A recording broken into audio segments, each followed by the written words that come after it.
All right, let's start on Acts 17 today. Go ahead and open up to Acts 17. That's where we're going to begin.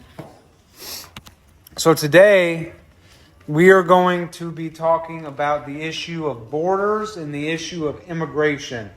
We are speaking throughout the month of October two issues directly connected to the election that is coming up in the beginning of November.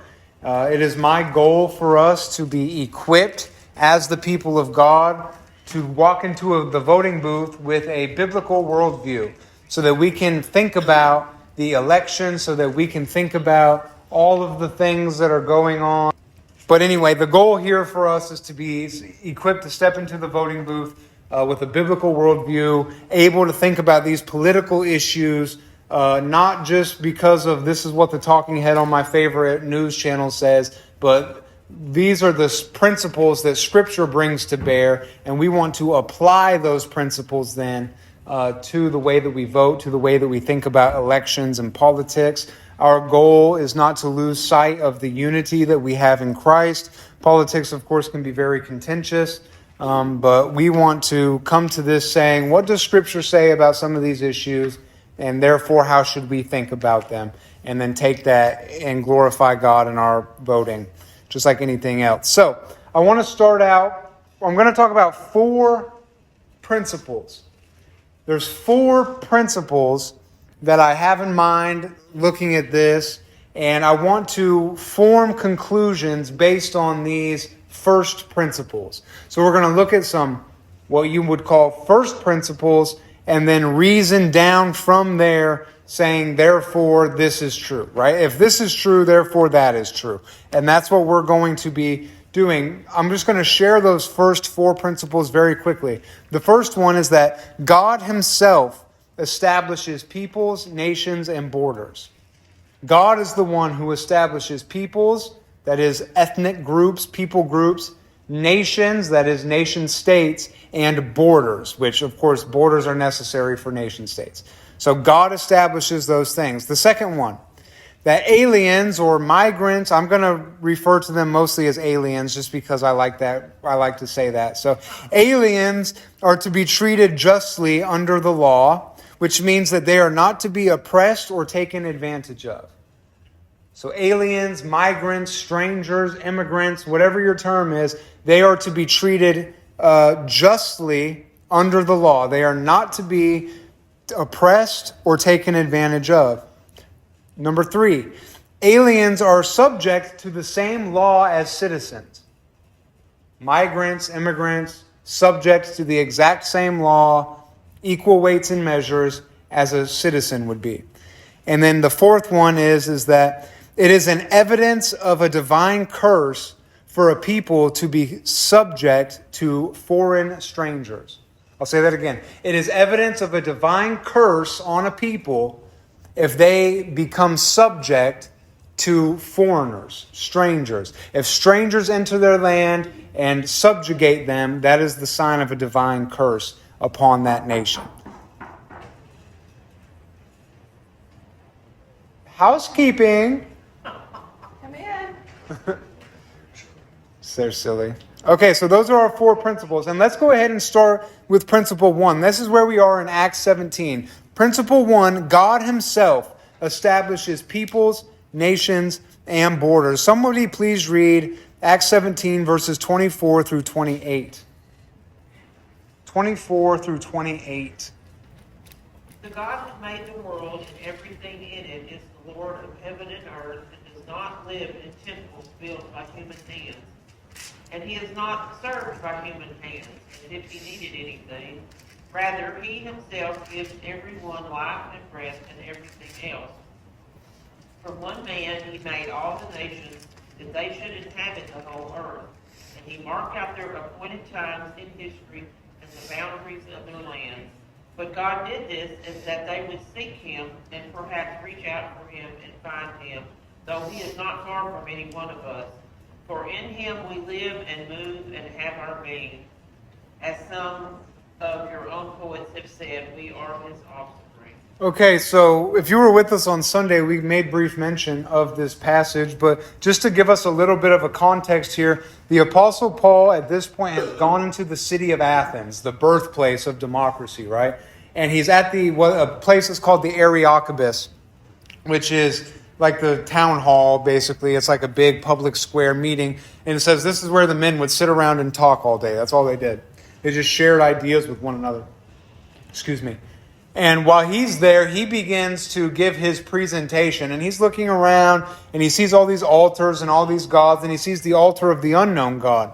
And when he starts to preach to them, he tells them, I notice you have this altar to the unknown God. Well, this is the God that I'm declaring to you. The God that is unknown to you, I'm fixing to reveal him to you.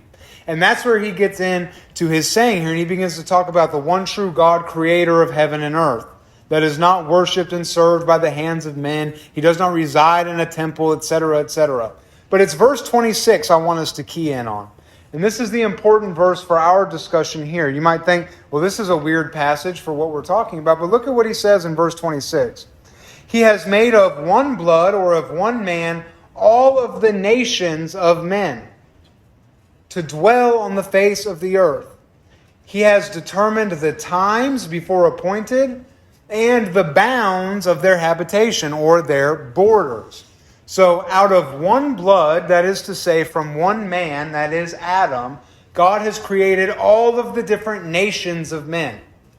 The nations or the ethnicities, the peoples. Remember what our first principle is. All the peoples and nations and borders are established by God. And I mentioned this on Sunday, I'll mention it again. That's why this idea of racism is so silly. You can't really be a Christian who knows what you're talking about and be racist at the same time. Because the idea of race isn't even real.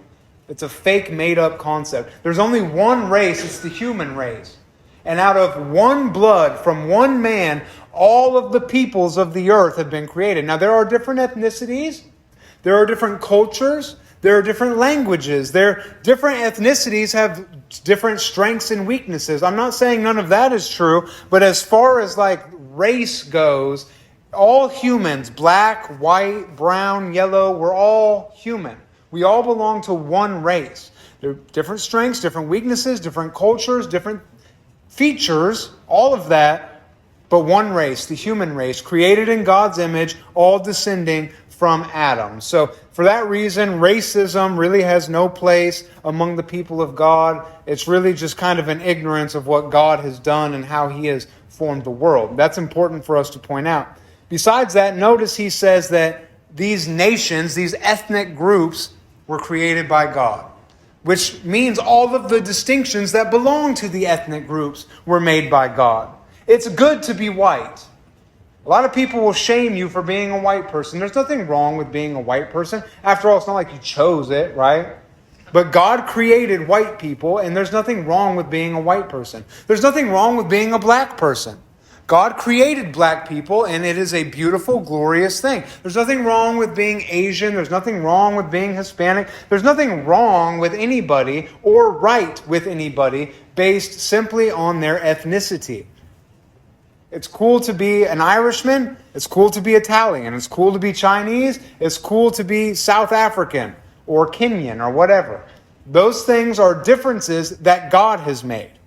God has made those differences. God has made those people groups. And they are good, and they should all be celebrated. Whether you're British or Russian or whatever, it doesn't matter. We should celebrate those things. We shouldn't pretend they don't exist. We shouldn't pretend that one's better than the other or anything like that. These are all things that God has made. Furthermore, God has established nations in that sense, but also nations in the sense of kingdoms. Nations like you would think of Egypt or Assyria or Babylon or Israel or America, right? Or Russia or China. Nations were formed by God. And it says also there in verse 26 that he's determined the times and the bounds and the borders of their habitation. So in our day, there is a movement which it's not as popular now as it was maybe a few years ago, but it's an idea that there shouldn't be borders.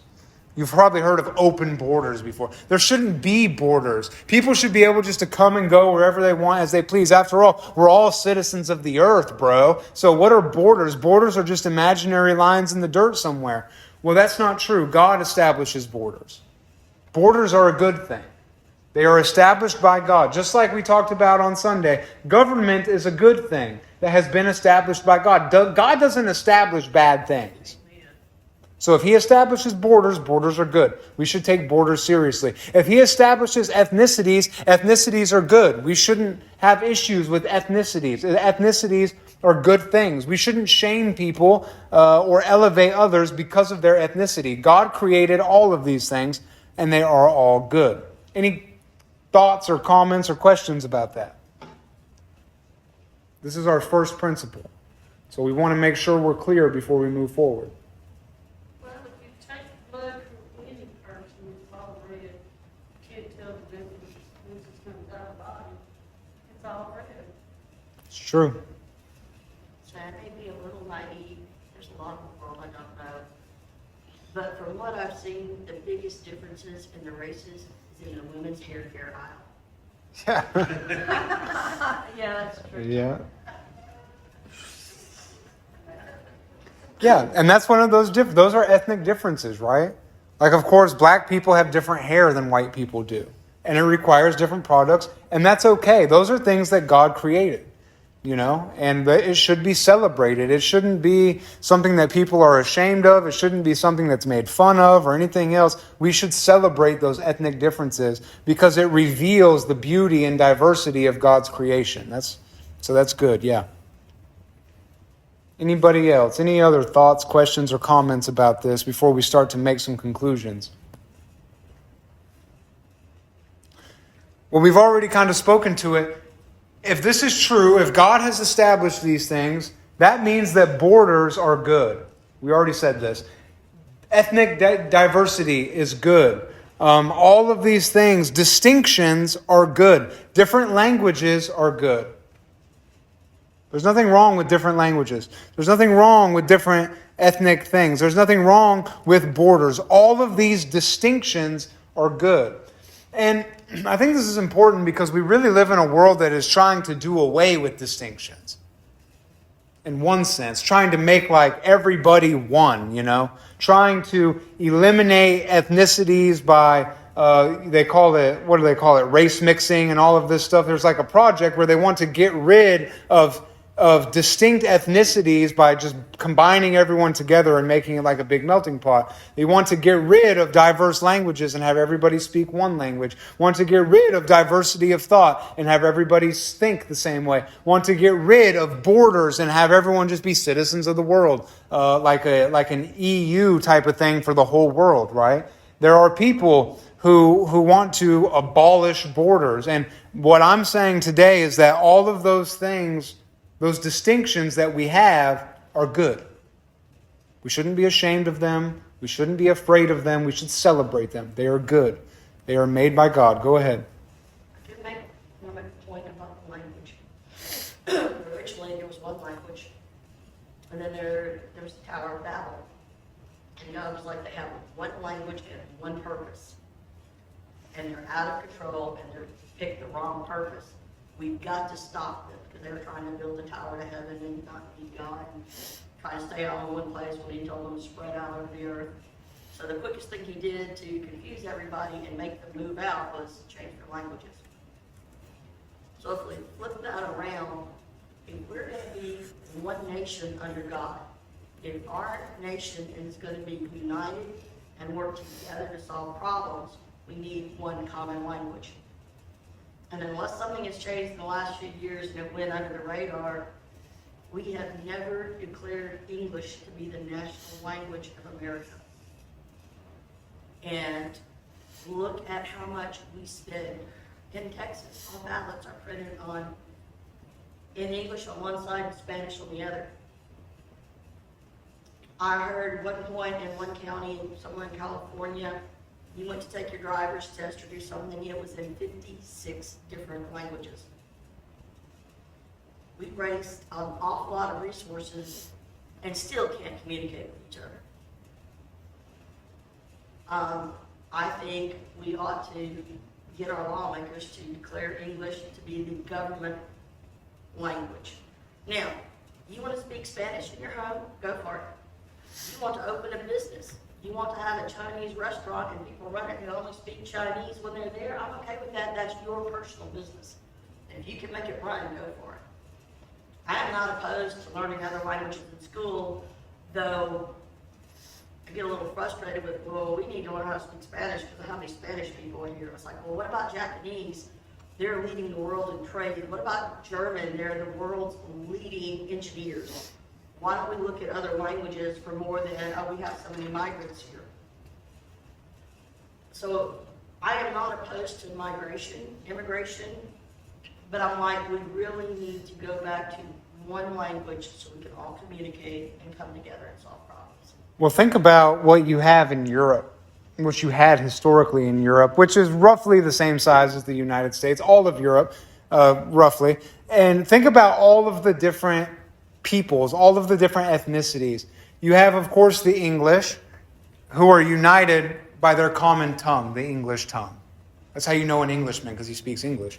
You have the French, who are all united by their common tongue, the French tongue. Spanish, who are united by their common tongue. The Germans, the Russians, so on and so forth. The Italians, on and on we go. Each one of those various nations, those various ethnicities, all of those things, they all grew up around a common tongue and a common culture and a common custom. And that is what created that nation. That's what created that people. That's what created those various nations.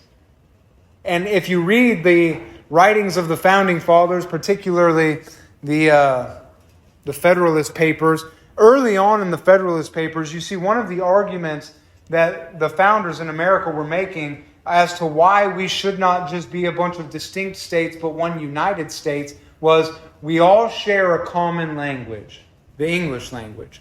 We all share a common religion, the Christian religion. We all share a common heritage, English heritage. We all share all of these different things in common. We are united by these things. It is natural for us to consider ourselves one unified group instead of all these distinct states like what you see in Europe. And of course, you fast forward today, and it's as our sister pointed out, we don't really have a common language. We definitely don't have a common religion. We don't have a common heritage. We don't really even have a common culture, especially with the rise of social media and the internet and everything. Like all of the things that the founders were looking at as arguments for why we should be a United States, almost none of them apply anymore.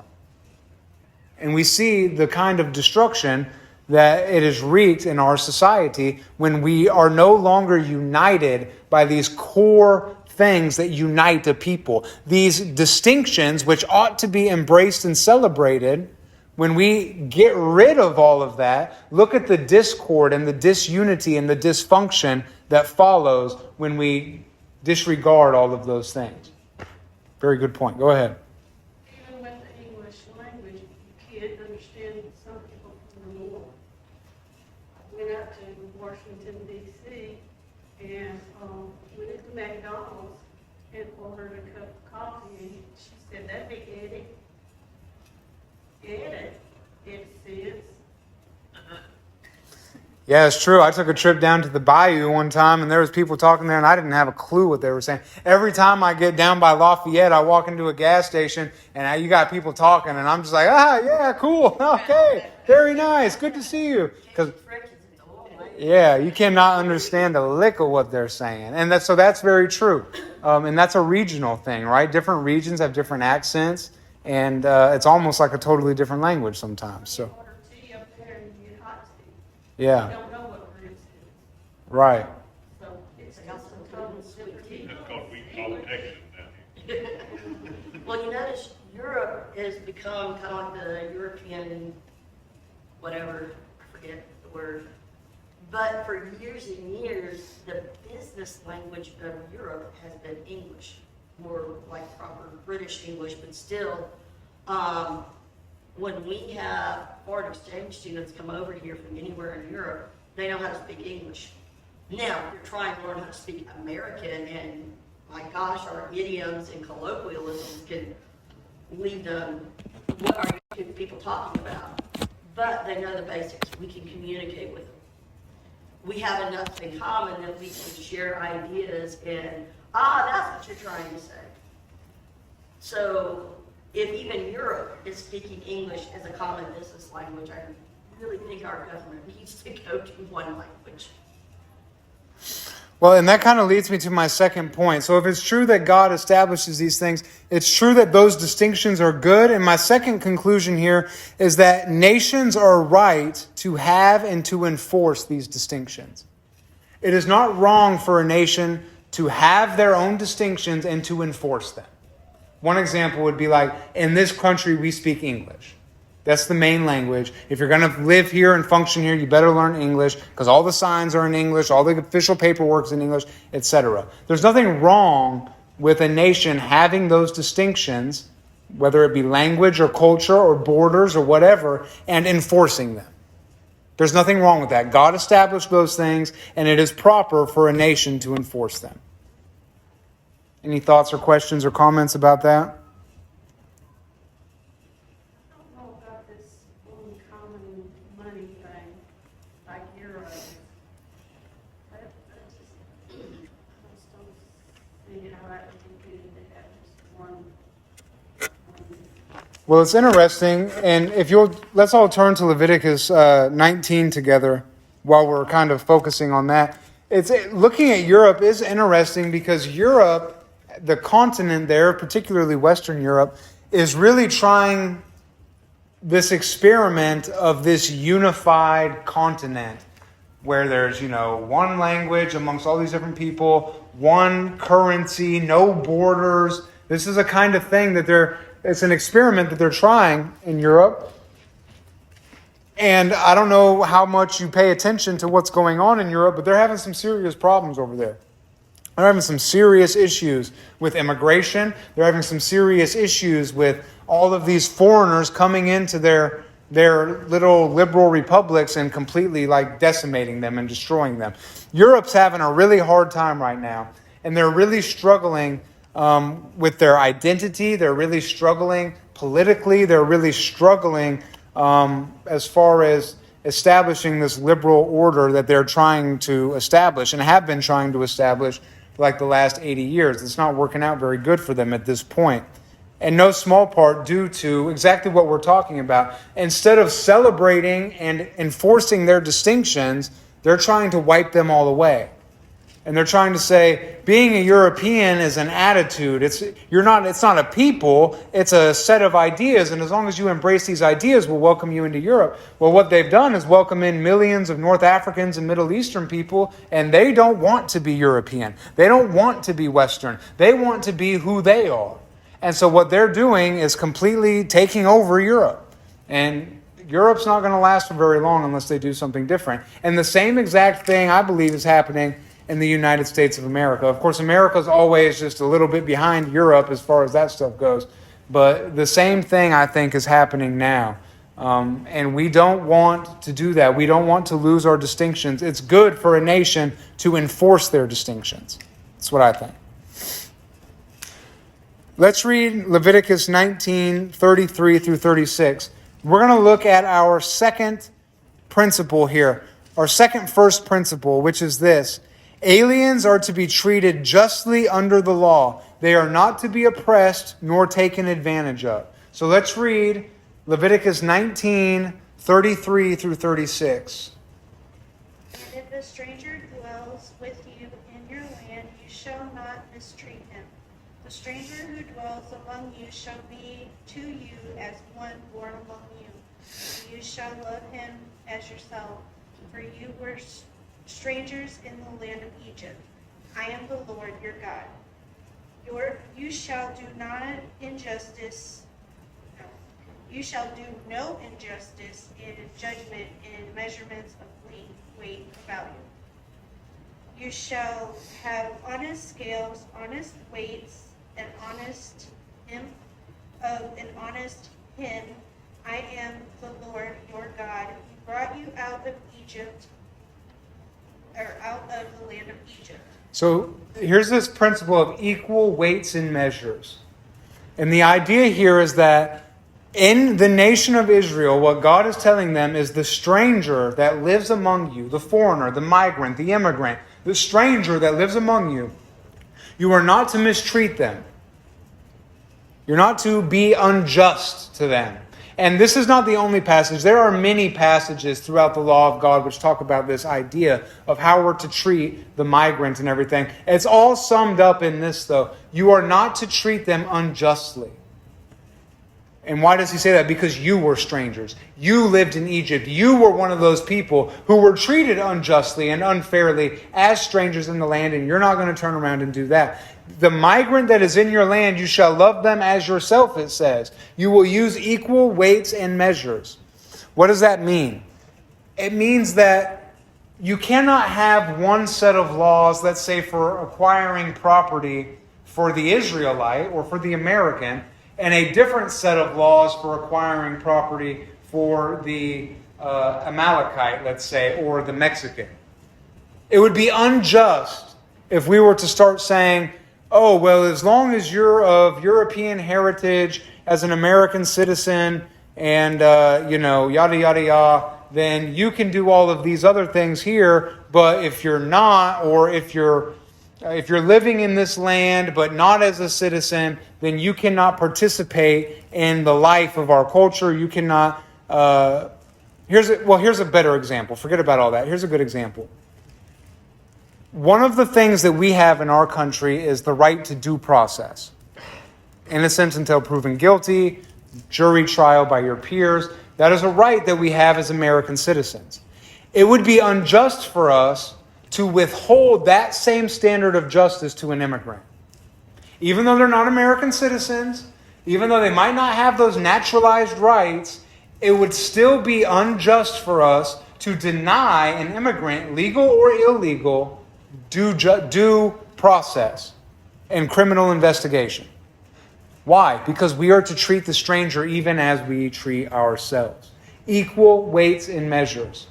You can't have a jury trial by your peers for, an American citizen, a regular person like you or I, and then say for the Haitian immigrant in Ohio, bring them into something and just be like, well, here's our show trial, and now we're going to lynch you, That would be unjust. That would be wrong.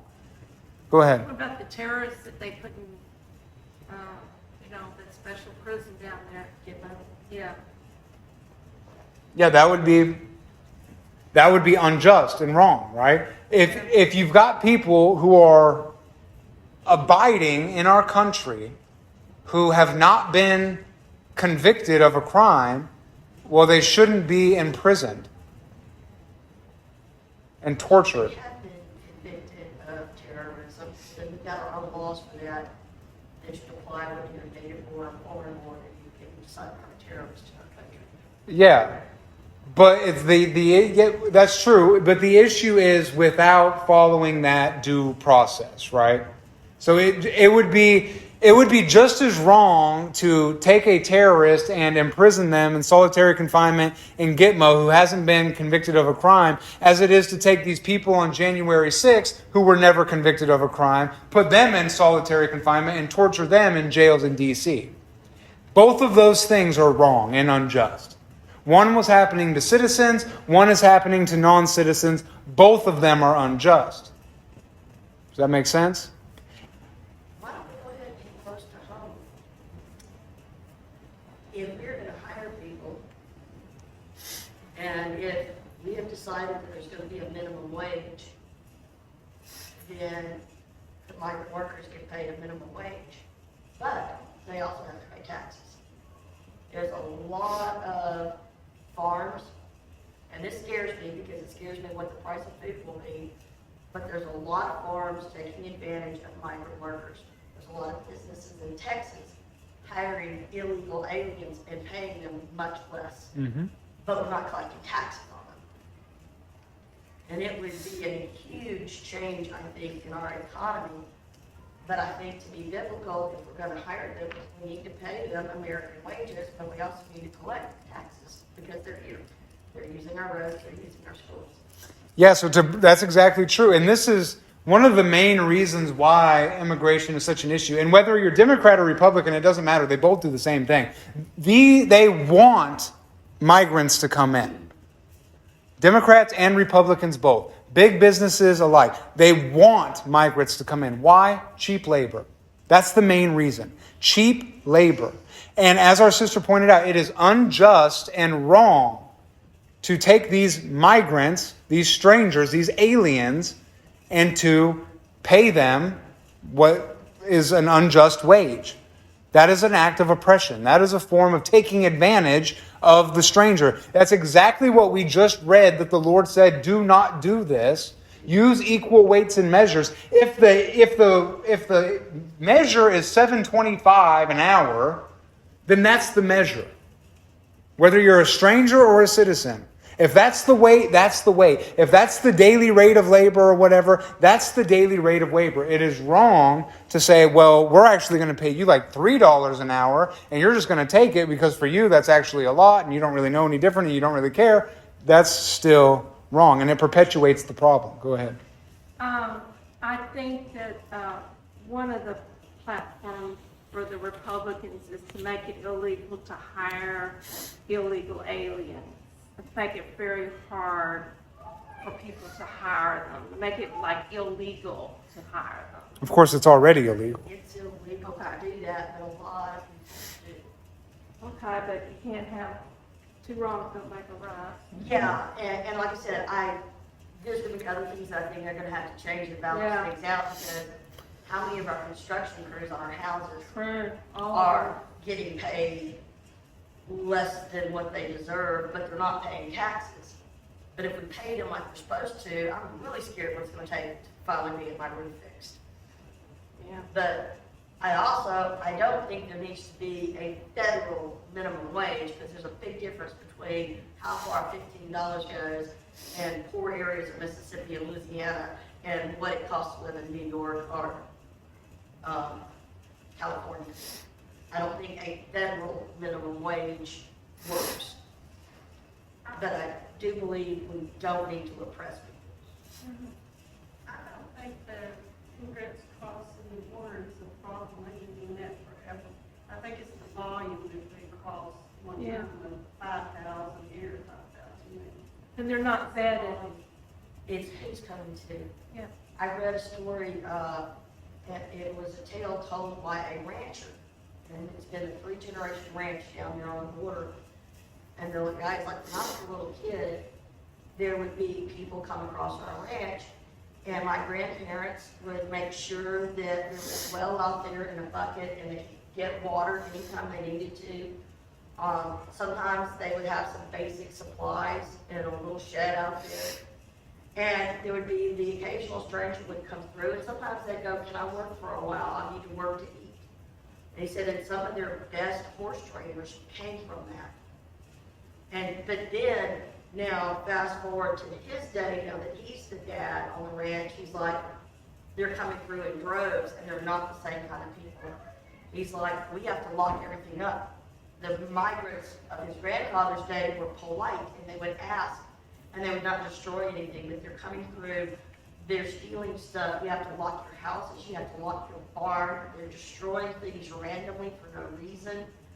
And he's like, we now have the doors locked and have shotguns already because these people are violent.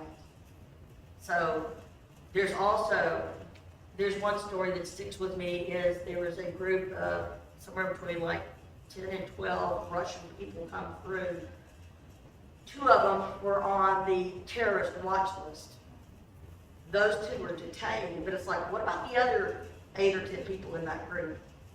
They're now in America, and yes, you get your little ticket, your court date when you're supposed to show up, but we don't track them. Where are those people?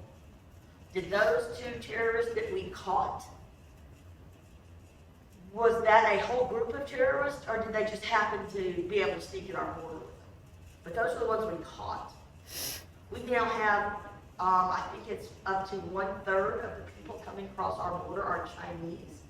How are they walking across our Texas and Arizona border coming from China? How are Russian terrorists getting there? It scares me, not just the number But who's sneaking in this mass immigration? Yeah, and it's not, that story right there you just told where 8 people go in, and it's not just 8 people. We got to remember, it's tens of millions of people, scores of millions of people, like a lot of people, unbelievable amounts of people coming across. And we've talked a little bit about one aspect of what it would be to be unjust and to not use equal weights and measures with immigrants. Let's talk about another example that we see. Pretend with me, imagine with me if you would, that there was like a group of 20 or 30,000 immigrants that came into America. Let's just say they were from Haiti or something. And let's just imagine that they all were put into like a rural part of some random state, like let's just say Ohio. And in this thought experiment we have, you've got 10, 20, 30,000 Haitian immigrants who have come to this small place in Ohio. And imagine that the government was funding them with thousands of dollars a month and was providing them with food and cell phones and housing allowances and debit cards and all of these things. And all of these unbelievable amounts of resources were being dumped in to this group of migrants here in Ohio. That would be an example of unjust, unequal weights and measures. And it's not because they're being oppressed, it's because they're receiving preferential treatment. It is just as wrong for a nation to give preferential treatment to the alien as it is for them to oppress the alien and rob from the alien. Both of those things are unjust. Both of them. And then just pretend while that's all going on that there was a natural disaster somewhere over in North Carolina and tens of thousands of people were stranded without power, without water, without food, without clothing, without shelter. And what's done for those people? Absolutely nothing. That's an example of unequal weights and measures. That's an example of preferential treatment, and that is wrong. It's wrong to oppress the stranger. It's also wrong to elevate the stranger because it's not equal. It's not just. It's not treating the stranger as yourself. It's not treating the stranger like you would treat the citizen when you're elevating them. Both of those things are wrong. Does that make sense? They don't freeze to death in Ohio, and they come from a country that's really hot. Well, they're not going to freeze to death because they've got all the housing allowances. They've got all the housing vouchers. They've got all the hotels filled up. So they'll be just fine. They're probably going to light fires inside their house is probably what they're going to do. But let's just go on to the third. We don't have very much longer here. Let's go to the third principle. The third principle is that strangers are subject to the same laws as citizens. Turn over to Leviticus 24.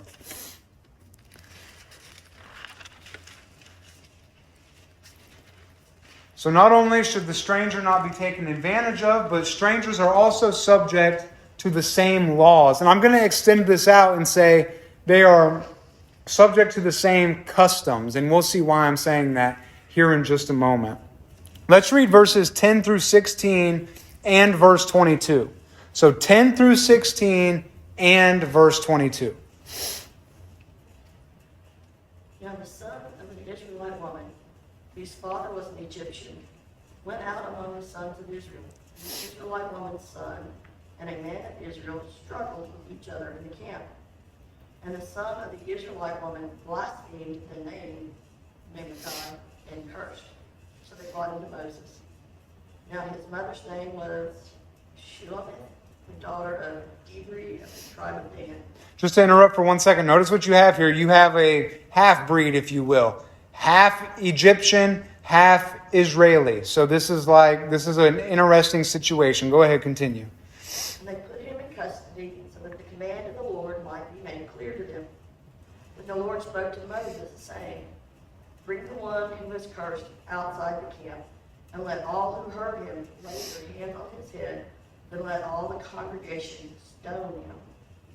And you shall speak to the sons of Israel, saying, If anyone curses his God, then he shall bear his sin. Moreover, the one who blasphemes the name of the Lord shall surely be put to death. All the congregation shall certainly stone him, The alien as well as the native, when he blasphemes the name, shall be put to death. There shall be one standard for you. It shall be for the stranger as well as the native, for I am the Lord your God. Okay. So we see this story of this half Israelite, half Egyptian character who blasphemes the name of the Lord. And they say, well, what do we do with this person? Is this person, are they really subject to our laws? I mean, he's part Egyptian. His father's an Egyptian. Does it really count?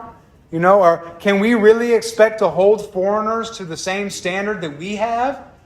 And so they bring it to Moses, and Moses says, yeah, we're going to stone him. And then he goes on and says, anyone who blasphemes the name of God, which is a punishable by death offense, anyone, stranger or citizen, alien or citizen, they are subject to the same law. They are subject to the same punishment. Verse 22 says it the most clearly. You will have one standard for the citizen, the native, and for the stranger, for the alien. One standard, which is God's law. And so from this, we get the principle, all immigrants, all strangers, all aliens are subject to the same laws as the citizens.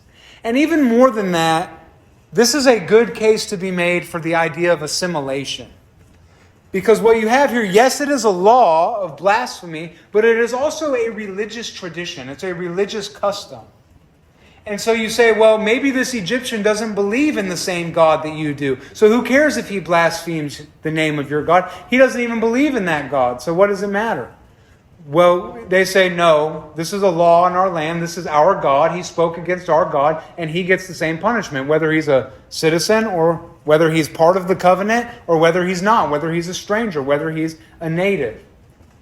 There is one standard. And you could translate that over to assimilation to say strangers who come into our land, which is governed by a covenant document, which we as a people have agreed to.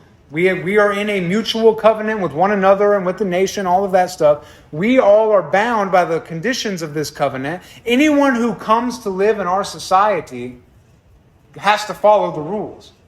They have to be a part of our society. You cannot come into the society to set up your own miniature society inside it. You're still subject to the laws. You're still subject to the traditions. You're still subject to all of those things, whether you're a stranger, an immigrant, or whether you are a naturalized citizen. It doesn't matter. Any thoughts or questions about that?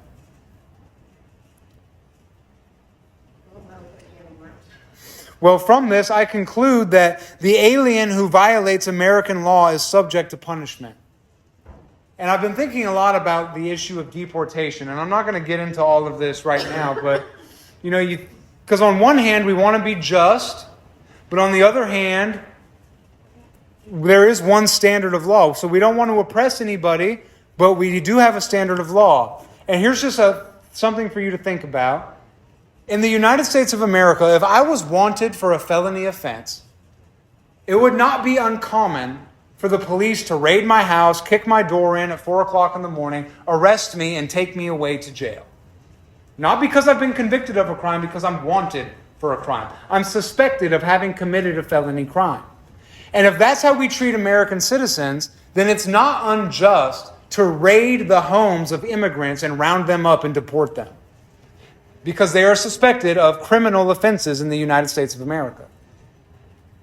It's an equal weight, an equal measure. It's not unjust. That's how we treat citizens. It's not wrong to treat immigrants that way.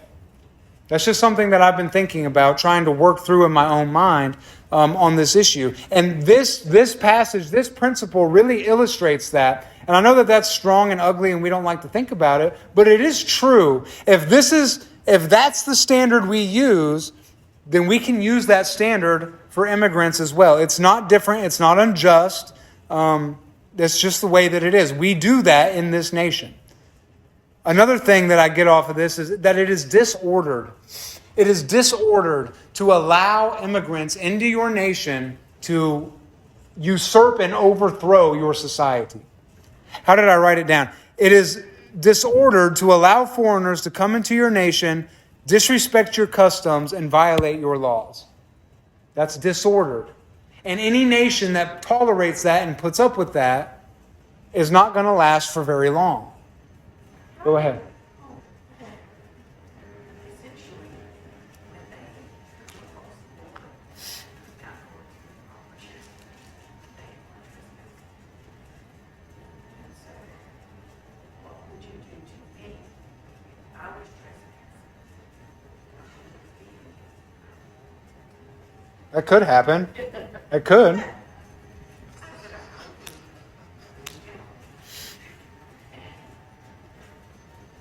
The thing that bothers me most is we have children. We have no control of the teens around. Children are taken from their parents when they trespass.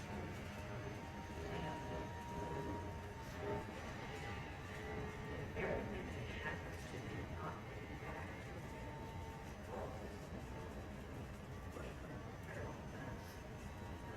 The sadness of that just hurts my heart.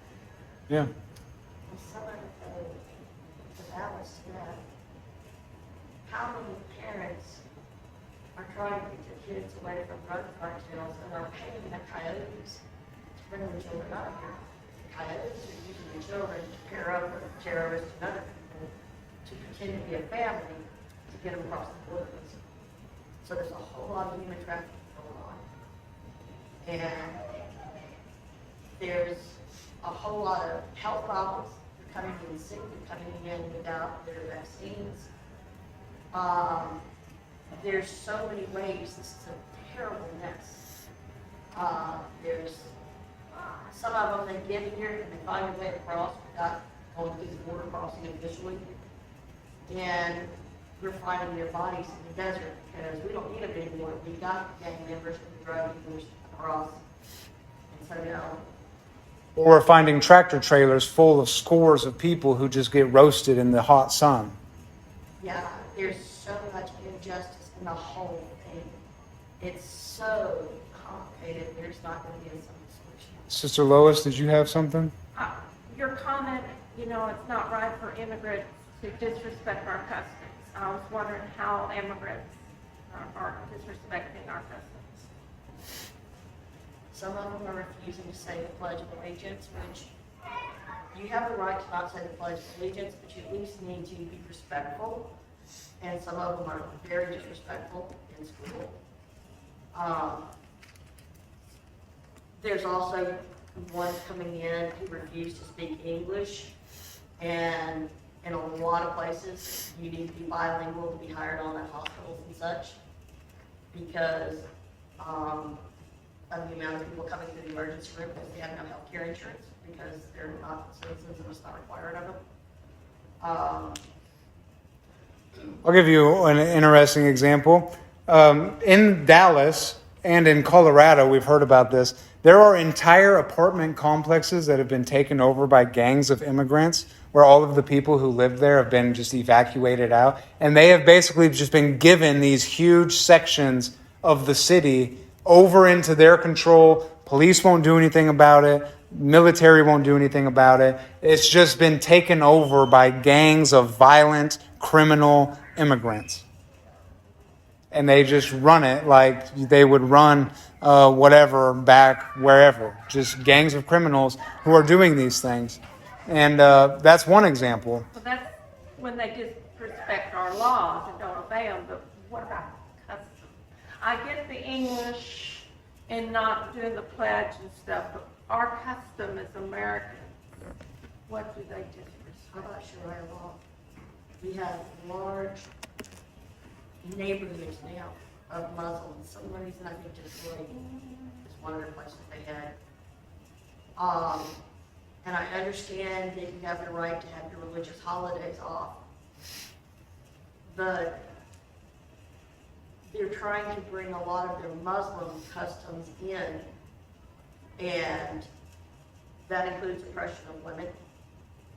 And that's, I'm hearing also a big problem in certain areas in Europe is if there is a big Muslim holiday and a lot of men are out, they feel like they have the right to harass and violate any woman who is not in the face covering, head covering thing. I'll give you another example, and we'll have to kind of move on just a little bit here because we're a little over time. There's just one other thing I want to say. But when the Haitians come in and are eating all of the animals and the ducks and the cats and the dogs, and the thing is they're not really eating. They probably are eating them, but these are voodoo practitioners who are practicing witchcraft. That's what they're doing. And yeah, they might be eating the animals, but it's really a part of their voodoo practice is really what they're doing. They're sacrificing the animals. And that, when you take somebody's pet dog or cat or the geese out of the park and you start using them for voodoo and that's a violation. I didn't remember reading about that in my American history book. You know what I mean? I want to give you just a couple scriptures. We're not going to be able to read them because we're out of time. But the fourth principle is that the evidence of it is an evidence of divine curse when immigrants gain superiority over the citizens. And for that, look at Deuteronomy chapter 28, verses 43 and 44. And I'm just write this down so you can look at it. Deuteronomy chapter 28, verses 43 and 44. And then there's another part in Deuteronomy chapter 17, verses 14 through 17, which explains that it was against the law for Israel to have a foreigner be their king. No foreigner shall rule over you. So to take an immigrant, and interesting, one of the things we have in the United States is you cannot be president unless you're a citizen. So that's an interesting thing. Maybe that comes from this. No foreigner shall rule over you. So that's Deuteronomy 28, 43 through 44, and Deuteronomy 17, 14 through 17. And I just want to say at the last, to make application, we really have a choice between two parties. So you've got the Republican Party, and the Republican Party says that they want to do something about immigration. They say they want to put an end to illegal immigration. They say they want to deport criminal aliens. They say they want to preserve our customs and our heritage. They say they want to stop giving preferential treatment to aliens. They say those things, but the truth is they don't actually do it. So you have Republicans who say the right things, but they never actually do anything about it. Even when they have power, they don't do it. They don't do anything. They don't build walls. They don't deport anybody. They don't do anything. They just lie to you over and over and over every 4 years saying, this is what we're going to do. This is what we're going to do. You got to vote for us. And then you vote for them. So they'll do all the things. And then they don't do anything about it. And they say, well, we just don't have enough power. You just got to vote for us again next time. There needs to be more of us. You just got to keep on voting for us. And then they have all of the power and they still do nothing. That's the Republicans. And then you have the Democrats. This is your second choice. The Democratic Party wants to continue importing as many immigrants as possible. They want to continue to give preferential treatment to migrants, both legal and illegal. They want to grant citizenship to a vast majority of the migrants that are already here. And they consider it racist to expect migrants to conform to our society's culture and customs. So those are kind of your two choices. You can vote for the people who are going to lie to you and say they want to do a bunch of stuff and then never actually do it. Or you can vote for the people who say, yeah, this is a good thing. We want to keep doing it even better and even more of it. Oh, and you're racist if you think it's bad. Those are kind of your two choices. I already mentioned earlier, both parties desire more immigration because it's cheap labor, because it alters the electoral college and representation. There's election stuff that goes into that. And I honestly believe that there are factions in our society who are intentionally trying to undermine our culture, who are intentionally trying to tear us apart, who are intentionally trying to upset our cohesion as a people. And I'll say this is my own personal opinion now. Neither party is serious about a solution to the immigration issue. As our sister pointed out, it is so complicated. There are so many factors. There are so many laws already on the books. And it would require really a complete overhaul of the whole system to fix this. But nobody actually wants to do that. It's going to be business as usual. Go ahead. How do you know that translators are actually translating from English to Mexican language or whatever? What do you mean? You think that they're saying what English to their language, but who's saying they really did? It's like that one that stood up there and did the sign language for the deaf and was just doing this number and then me. Ready. Yeah. Well, and that's the problem with a bunch of different languages, right? That is a problem there. But like I say, neither party is serious. Nobody's going to deport tens of millions of immigrants. That's not going to happen. They are going to grant amnesty to tens of millions of immigrants. That will happen. And nobody's ever going to build a wall. So, the problem, Some of the governors are trying. they're trying. There have been stacks of train cars and razor wires. Some of the governors down south are trying. And hopefully states will take their courage back and govern themselves, and maybe we'll have a solution. But as far as the feds go, nobody's interested in doing anything about the problem because the problem actually benefits the people in power. So that's that capital C, lowercase c. That's like seeing things as they are and then looking kind of below the surface and realizing things as they truly are. And that's what you got there in the last couple of minutes. So any questions or comments? I know we went a little late. I apologize. I thought it was important that we got all the way through that.